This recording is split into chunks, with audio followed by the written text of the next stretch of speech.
Okay, business leaders, are you here to play or are you playing to win? If you're in it to win, meet your next MVP, NetSuite by Oracle. NetSuite is your full business management system in one convenient suite. With NetSuite, you're running your accounting, your finance, your HR, your e-commerce, and more, all from your online dashboard. Upgrade your playbook and make the switch to NetSuite, the #1 cloud ERP. Get the CFO's Guide to AI and Machine Learning at netsuite.com/tech. netsuite.com/tech. Bonjour, ici Patrick Pierrat, éditeur d'Info Bref. Voici l'essentiel des nouvelles en ce mercredi 8 janvier. Donald Trump dit qu'il compte utiliser la force économique pour faire du Canada le 51e État américain. Le futur président n'en démord pas. Il soutient que si le Canada était intégré aux États-Unis, ils formeraient ensemble une grande nation. Il a réitéré qu'avec cette fusion, le Canada ne se verrait ainsi pas imposer de tarifs douaniers. Par ailleurs, Trump n'exclut pas de recourir à la force militaire pour annexer le canal de Panama et le Groenland. Il estime que l'importante voie maritime et le territoire autonome du Danemark sont très importants pour la sécurité économique des États-Unis. François-Philippe Champagne pourrait se lancer bientôt dans la course à la chefferie du Parti libéral du Canada.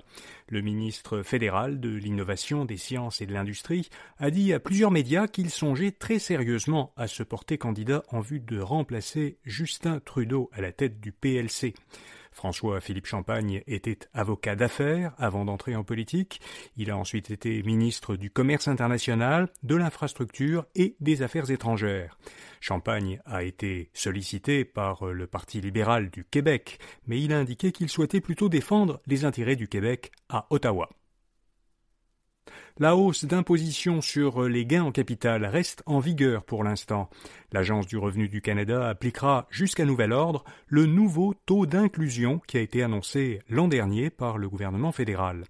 Les formulaires de déclaration d'impôt qui seront disponibles à partir de la fin du mois tiendront déjà compte de ces changements. L'augmentation du taux d'inclusion pourrait cependant cesser de s'appliquer si, lors de la reprise des travaux parlementaires à Ottawa le 24 mars, le gouvernement ne souhaitait plus ou ne parvenait pas à faire adopter un projet de loi pour mettre en œuvre cette mesure. Meta cesse de vérifier si les faits qui circulent sur ces plateformes sont exacts. La société mère des réseaux sociaux Facebook, Instagram et Threads avait lancé en 2016 un programme pour contrer la désinformation sur des sujets sensibles, tels que l'immigration et l'identité de genre.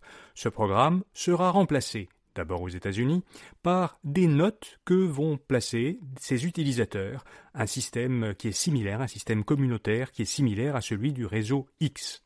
Le patron de Meta, Mark Zuckerberg, a expliqué que l'entreprise américaine avait trop censuré par le passé.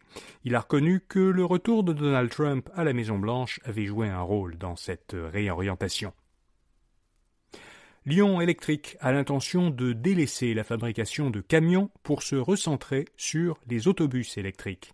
Selon Radio-Canada, c'est ce que révèle un plan d'affaires que l'entreprise a préparé après s'être récemment protégée de ses créanciers.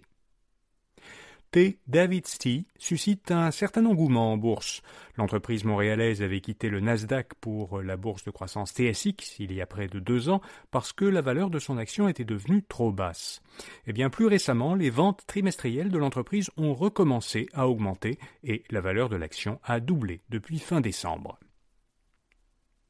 Getty Images et Shutterstock vont fusionner pour créer une seule banque d'images en ligne d'une valeur qui dépassera 5 milliards de dollars.